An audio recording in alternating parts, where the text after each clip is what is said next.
This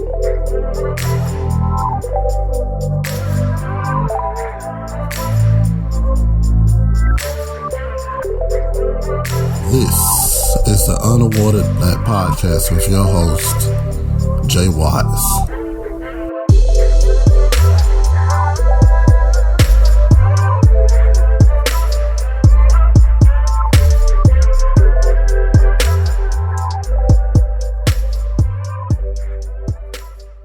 Hey, while you're watching the video, comment, like, and subscribe.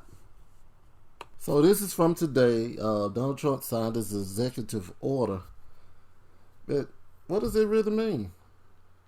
To me, it seems that Donald Trump really misses the point, which is usual for Donald Trump. But I've gone through the video. I cut out a lot of the stuff to only the parts that are really relevant to what I have to say. And then we'll get to this video. And many other law enforcement leaders who are going to be joining me at the signing. Today is about pursuing common sense and fighting for a cause like we seldom get the chance to fight for. We have to find common ground. But I strongly oppose the radical and dangerous efforts to defend, dismantle, and dissolve our police departments, especially now when we've achieved the lowest recorded crime rates in recent history. Americans know the truth. Without police, there is chaos. Without law, there is anarchy. And without safety, there is catastrophe. We need leaders at every level of government who have the moral clarity to state these obvious facts. Americans believe we must support the brave men and women in blue who police our streets and keep us safe. Americans also believe we must improve accountability, increase transparency, and invest more resources in police training, recruiting, and community engagement. Reducing crime and raising standards are not opposite goals. They are not mutually exclusive. They work together. They all work together. That is why today I'm signing an executive order encouraging police departments nationwide to adopt the highest professional standards to serve their communities. These standards will be as high and as strong as there is on earth. The vast majority of police officers are selfless and courageous public servants. They are great men and women. When others run away from danger, police run straight into harm's way, often putting their lives at stake to protect someone who they don't know or never even met. Great danger. Despite our very good record on crime, law and order must be further restored nationwide, and your federal government is ready, willing, and able to help, as we did in Minneapolis. After it got out of control for 4 days, we sent in representatives, commonly known as the National Guard, and it was all put down very quickly. We're willing to help. We're willing to help in Seattle. We're willing to help anywhere you want, and we'll be there very quickly. It won't take long. There will be no more looting or arson, and the penalty will be very grave for those who get caught. Violence and destruction will not be tolerated. We cannot do that. The looters have no cause that they're fighting for, just trouble. Every day, police officers make great sacrifices to keep our communities secure and safe. In 2018, our police arrested nearly 12 best on the use of force and de-escalation training. For example, many believe that proper training might have prevented the tragic deaths of Antoine Rose and Botham Jean. As part of this new credentialing process, chokeholds will be banned, except if an officer's life is at risk. And I will say we've dealt with all of the various departments, and everybody said It's time. We have to do police departments and working with our police. We will have reform without undermining our many great and extremely talented law enforcement officers. President Obama and Vice President Biden never even tried to fix this during their 8-year period. The reason they didn't try is because they had no idea how to do it. And it is a complex situation. Beyond the steps we are taking today, I am committed to working with Congress on additional measures.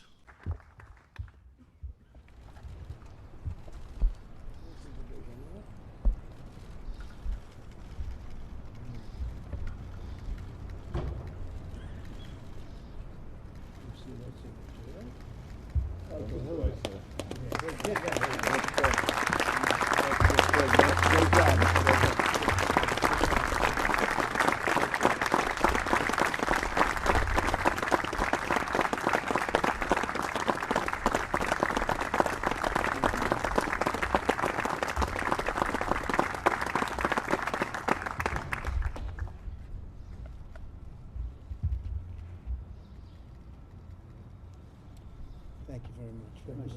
All right, this shouldn't take too long. He signed an executive order encouraging the police departments to adopt the highest standard. Encouraging. Okay, let's keep going. He also said he wanted to do these policies in a way that it didn't undermine the police. Let alone not saying we're not trying to undermine the police, but the best course of action is to make it in a way that the police are incentivized not to let deadly force be their actions when not warranted. If a person is unarmed, they shouldn't expect to be killed, no matter what the circumstance is. If I'm not shooting at you, I shouldn't be shot. If I'm fighting, I shouldn't expect to be choked out. Which goes to my next point. He said that they will ban chokeholds except if the officer's life is at risk. If an officer feels like he is at risk at any time, they can use a chokehold. So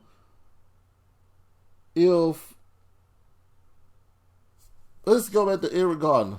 He was a big dude. A police officer, I guess, felt like his life was at risk, even though it was 6 other police officers around standing there, and they was just sitting there choking him to death. So if a police officer in his mind say, I'm at risk, I can choke you out, and it's justified. Let's just look at the circumstance when you're not at risk. If a person is handcuffed to the chair, arms behind his back, legs shackled to the seat, and police officer chokes him, that's probably the standard that they seem to be setting now. It takes a lot to be able to find a police officer guilty. That's what he's making sure. He says, have to find common ground, and most people support the brave men and women in blue.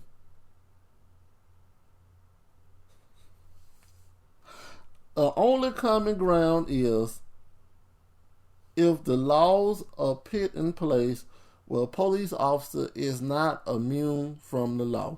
When you commit a crime, just like I am, just like anybody else could do, they should be able to be prosecuted to the fullest extent of the law. You shouldn't go through that. That's the thing. Police officers are black, white, Asian, Latino. Hell, in most cases, Middle Eastern too, here in America.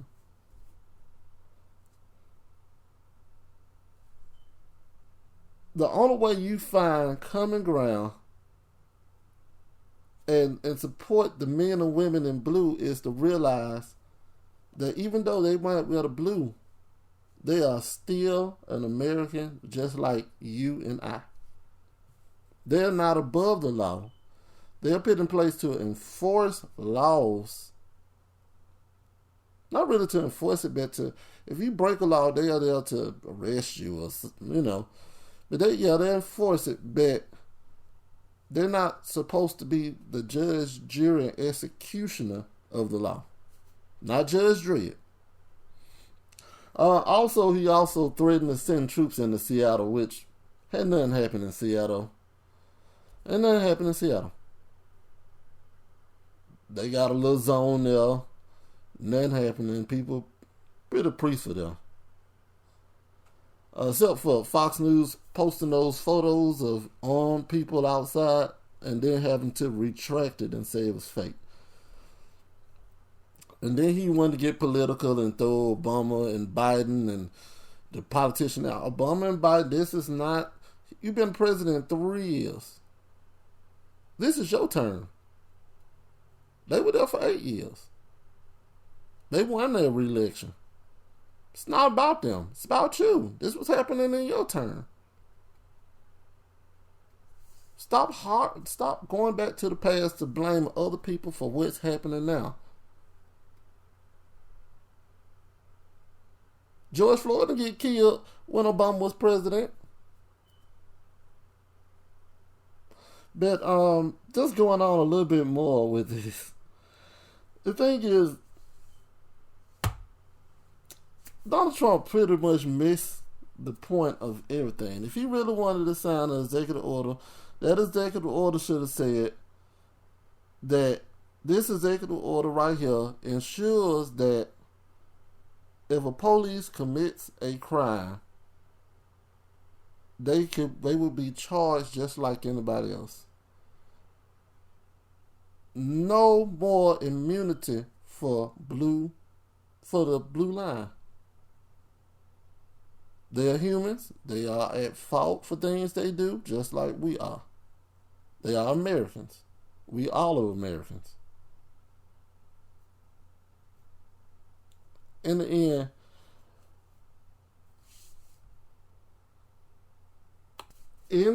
I just like to have this photo right here just to remind you of who we are dealing with. Surrounded by police and other white people, not one black person. He signs a law that encourages the police to do what they've already been encouraged to do and fail to do.